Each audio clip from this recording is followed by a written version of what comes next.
అక్క, నిన్ను బాధపడద్దని చెప్పను, కానీ ఎందుకు బాధపడుతున్నావని ఒకసారి ఆలోచించు. చందు, అసలు తను అలా చేస్తాడని నేను అనుకోలేదురా. అతన్ని చాలా నమ్మాను, చాలా ప్రేమించాను. కానీ నాకు తెలుసక్క, అసలు నువ్వెందుకు బాధపడుతున్నావు అక్క? నిన్ను వదులుకున్నందుకు వాడు బాధపడాలి. తన కోసం నేను ఎన్నో సాక్రిఫైజెస్ చేశాను. అన్నయ్య మాట కాదన్నాను. అన్నయ్యను వదిలెళ్ళిపోయాను. నన్ను చాలా సంతోషంగా చూసుకుంటాడని కలలు కన్నాను. కానీ నన్ను అన్నయ్య అంతకంటే ఎక్కువ సంతోషంగా చూసుకున్నాడనే విషయాన్ని మర్చిపోయాను. నా స్వార్థం చూసుకున్నాను. జీవితంలో వెళ్తుంటేనే అవసరం ఉంటుంది చందు.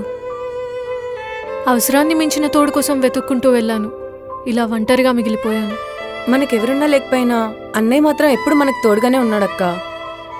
అన్నయ్యకి కష్టం వచ్చినప్పుడు మనకెందుకులే అనుకున్నాం, కానీ మనకు కష్టం వచ్చిన ప్రతిసారి తండ్రిలా నిలబడ్డాడు. నీ విషయం కూడా అన్నయ్యకే వదిలే అక్క. అన్నయ్య వాడికి ఎలా బుద్ధి చెప్పాలో బాగా తెలుసు.